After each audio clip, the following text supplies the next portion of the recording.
Bismillahirrahmanirrahim. Assalamualaikum warahmatullahi wabarakatuh. Bismillah, alhamdulillah. Wassalatu wassalamu ala rasulillah wa ala alihi wa sahbihi wa man wala quwata illa billah. Amma ba'du. Puji syukur kehadirat Allah Subhanahu wa ta'ala yang telah memberikan kita kesehatan, memberikan kita kenikmatan selama ini, sehingga kita bisa melaksanakan aktivitas seperti biasa dengan sehat walafiat.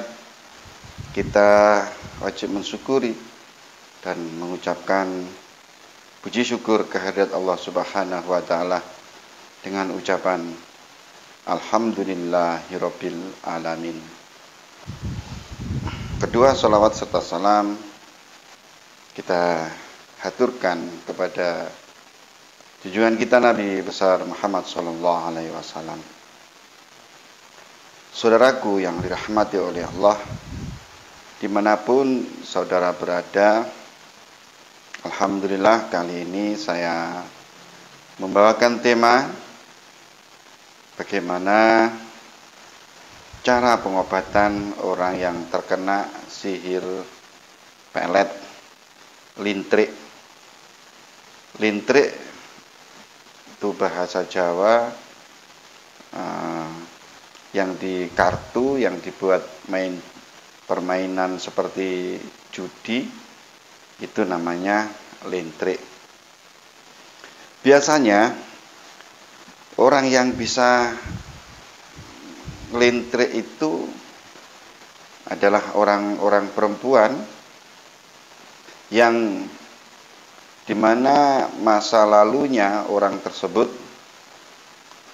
kebanyakan adalah wanita tunasusila.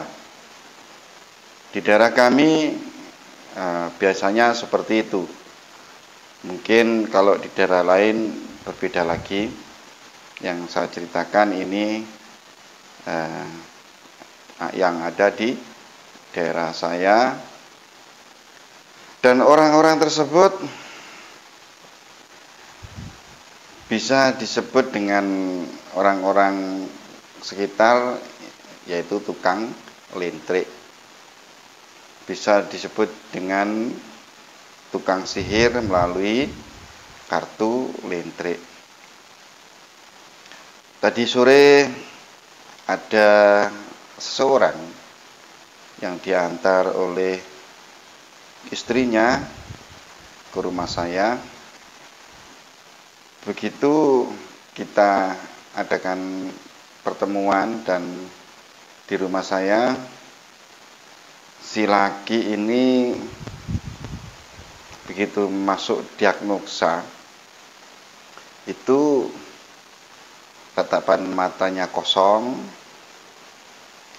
ditanya itu tidak nyambung, padahal biasanya tidak seperti itu. Biasanya sangat banyak bicara, biasanya banyak melakukan aktivitas, tapi begitu datang ke rumah dia seperti orang lupa ingatan. Begitu diajak nyambung dengan ditepuk badannya, baru dia sadar. Itu sudah beberapa hari, prosesnya masih baru.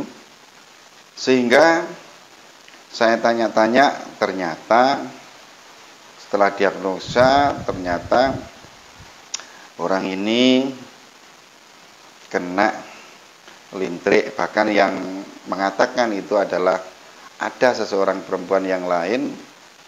Mereka mengatakan dia dilintrik atau disihir melalui tukang lintrik sampai 2 kali. Lintrik itu biasanya seseorang yang kena sihir lintrik itu cenderung orang itu suka pada orang tersebut. Yang awalnya tidak suka, dia menjadi menggebu-gebu, ingin ketemu, suka seketika, walaupun si orang laki ini punya suami, atau sebaliknya, walaupun si perempuan ini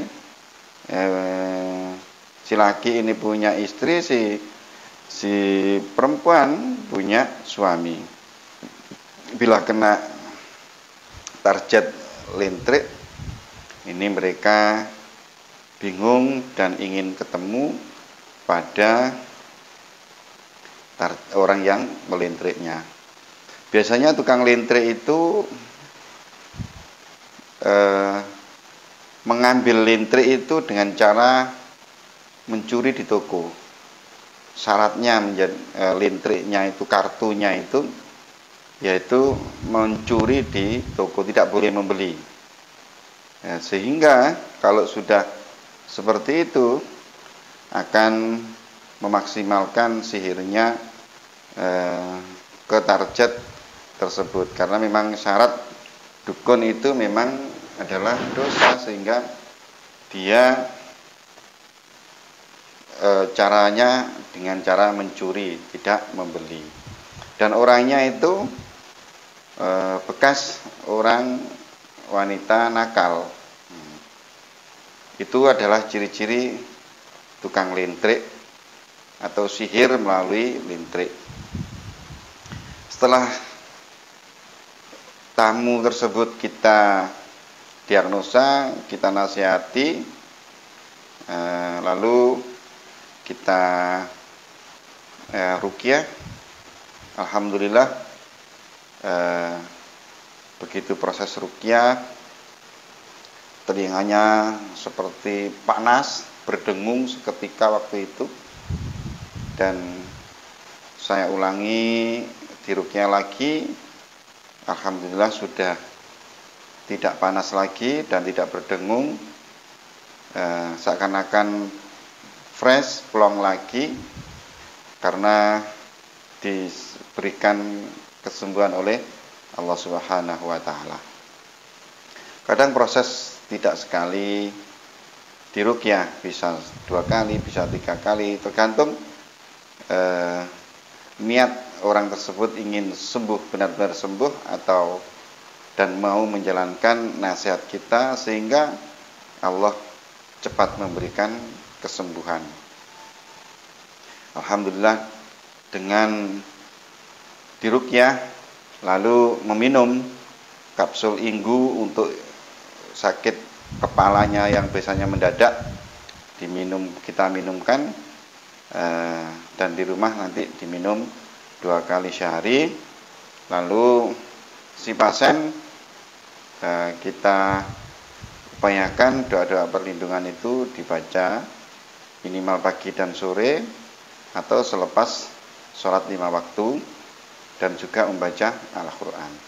Kalau itu semua dilakukan, insya Allah orang yang melintrik atau dukunnya tidak akan mempan mengenai orang tersebut, karena orang itu dilindungi oleh Allah Subhanahu wa Ta'ala. Dan siapapun tidak akan mempan, menyihir maupun memelet atau guna-gunai. Kalau seseorang itu sudah bertawakal kepada Allah dan orang tersebut dilindungi oleh Allah Subhanahu wa Ta'ala. Alhamdulillah Rabbil Alamin. Nah, saya berikan referensi ciri-ciri orang yang terkena mahabbah, atau khususnya itu kena sihir lintrik. Itu biasanya dirinya itu merasa bingung dan linglung dengan apa yang perlu dilakukan, seperti memiliki tujuan yang tidak jelas. Jadi dia tuh linglung, pikirannya itu hanya terbayang pada yang menyihirnya, yang melintriknya tersebut. Yang kedua adalah merasa ada sesuatu yang hilang dari dalam dirinya, namun tidak mengerti apa yang hilang tersebut. Dia merasa bingung. Yang ketiga, selalu merasa pusing ketika masuk waktu senja saat bangun tidur, itu biasanya sakit kepala mendadak. Yang keempat, keinginan melakukan maksiat itu bersama lawan jenis semakin besar, atau kepada orang yang mau melintriknya, selalu ingin bertemu. Nah, lalu kalau keinginannya itu semakin memuncak, itu badannya sampai bergetar, terutama ketika orang yang memelet berada di dekatnya. Yang kelima, sering merasa gelisah, bahkan sering bangun di tengah malam dengan berbagai perasaan yang tidak jelas. Kadang ngomong-ngomong sendiri, melamun sendiri di tengah malam, dalam waktu itu dalam keadaan terjaga dari tidurnya. Yang keenam, keinginan untuk makan itu semakin berkurang. Bahkan sering nafsu makannya hilang sama sekali, disuruh makan itu tidak mau.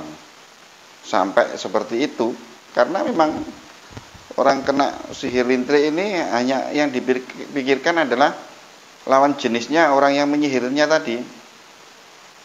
Yang ketujuh, sering bengong dan tidak menyambung ketika diajak ngobrol oleh orang yang sekitarnya, maupun diajak ngobrol pasangannya, orang tua, atau diajak siapapun, mereka tidak nyambung sama sekali, ya.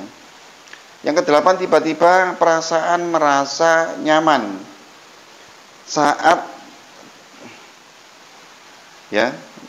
saat sendiri dibanding dalam keramaian. Nah, lebih-lebih ketika berkumpul dengan si melintriknya tadi atau yang meletnya tadi, dia merasa bahagia dan nyaman. Yang kesembilan, kadang timbul rasa sedih yang sangat dalam sehingga membuatnya menangis tanpa sebab.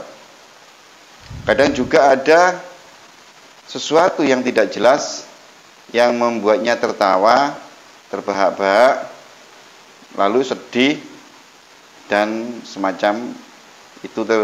Kadang juga ngomong-ngomong sendiri.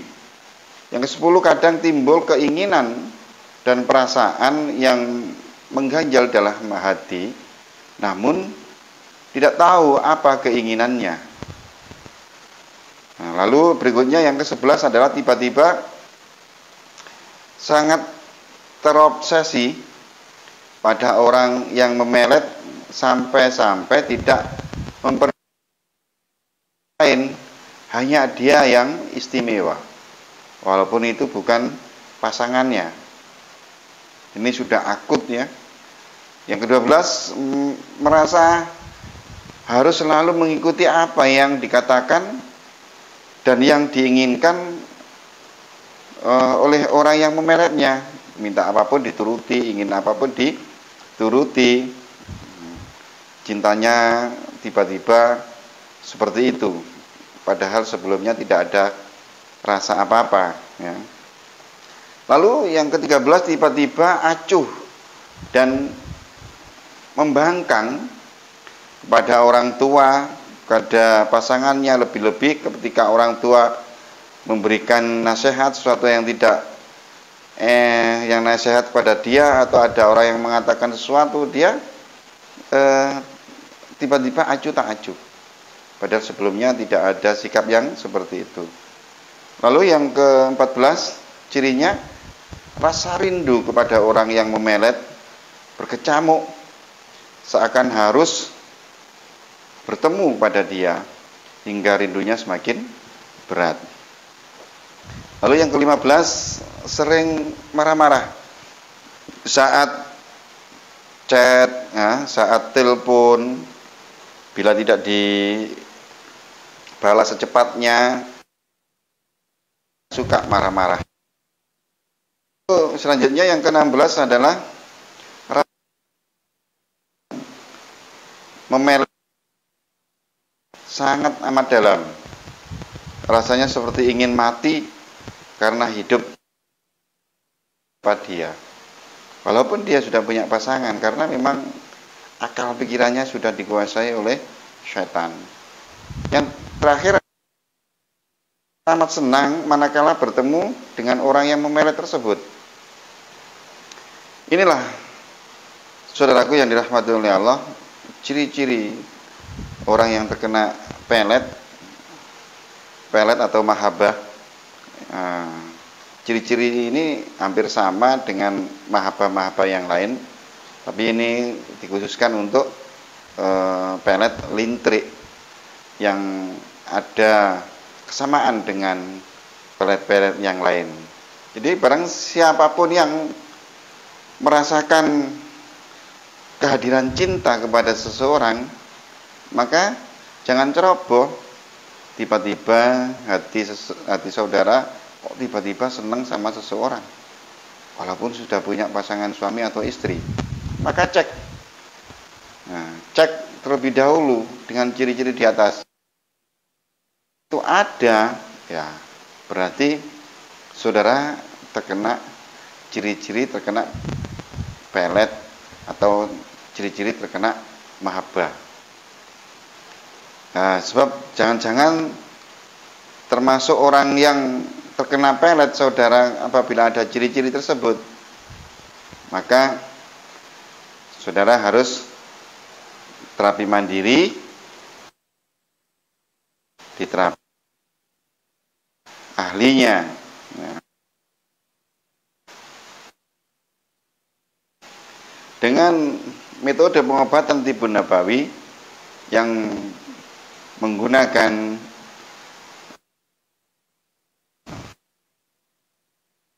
bekam dan herbal, akan wa ta'ala. Orang yang terkena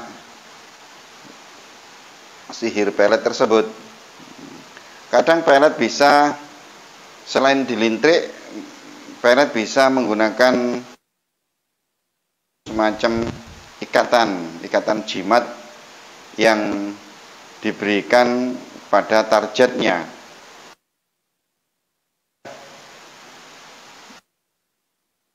Pelet lintrik itu biasanya yang dipakai itu adalah baju bekas orang yang mau dipelet tersebut. Bisa baju dalam atau pakaian apapun luar dalam oleh si orang tersebut, maka bajunya itu dibawa ke tukang sihir atau dukun tersebut. Nah, kadang juga pakai mediasi, pakai air, ada pakai tanah kuburan, ada pakai asap rokok, dan banyak caranya. Buhul itu mereka banyak cara, ya. Kadang juga buhulnya itu digantungkan di suatu tempat, di tempat yang tinggi, di pohon yang tempat tinggi, sehingga kalau terkena angin, lunglung, merasa dia itu bingung, ya, seperti orang sakit vertigo, berputar-putar. Juga yang ditanam di tanah terasa sesak nafas, lalu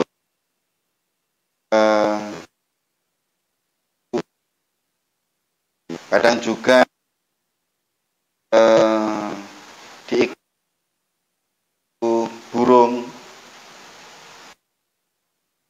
itu selalu ingin di rumah, tidak kerasan, uring-uringan, marah-marah.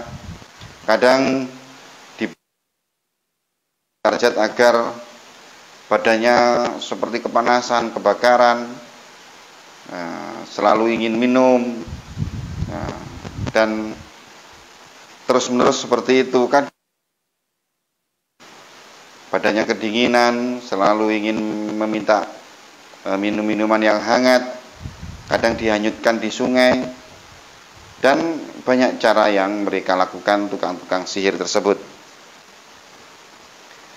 Jadi yang perlu dilakukan adalah, walaupun karena kita tidak tahu buhulnya itu di mana, maka meminta saja kepada Allah agar buhulnya, agar putus hubungan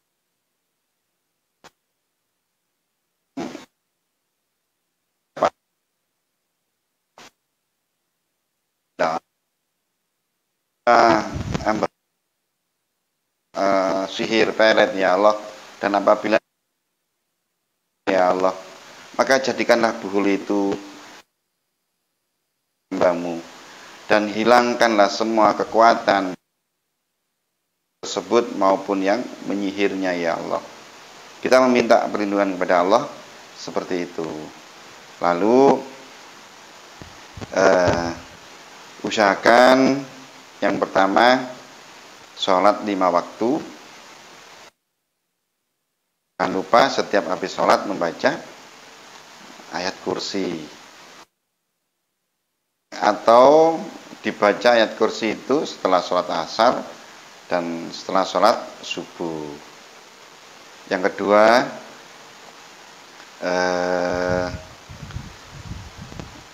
kedua adalah membaca Al-Quran. Membaca Al-Quran dikhususkan di surat Al-Baqarah. Dibaca kapan? Setelah subuh, setelah asar. Dibaca semampunya. Dibaca semampunya, pagi, sore. Kalau pagi dibaca belum selesai, dapat 1 lembar, 2 lembar, nanti dilanjutkan nanti sore. Kalau saya dilanjutkan besoknya lagi, dan seterusnya. Bagaimana Pak kalau belum bisa baca Al-Quran? Bisa mendengarkan pakai handset, ya, pakai handset, lalu didengarkan ayat-ayat tersebut, disimak dengan baik-baik. Tapi sebelumnya, orang yang membaca Al-Quran dan mendengarkan melalui MP3 itu meminta kepada Allah, ya Allah, berilah hambamu kesembuhan yang sempurna ya Allah dari sakit yang hambamu derita. Ya Allah, ampunilah semua dosa hambamu ya Allah dari kesalahan yang pernah hambamu lakukan ini. Diusahakan punya wudu, menghadap kiblat, lalu meminta kepada Allah seperti itu. Lakukan pagi sore, sholat berjamaah di masjid atau musola, insya Allah dalam 7 hari saudara Subhanahu wa ta'ala. Bila saudara belum jelas, silakan hubungi nomor WA saya di nomor WA 0821 4347 4433. Terima kasih, mudah-mudahan apa yang saya sampaikan membawa manfaat dan keberkahan bagi saudara dimanapun berada. Ihdinas siratal mustaqim. Assalamualaikum warahmatullahi wabarakatuh.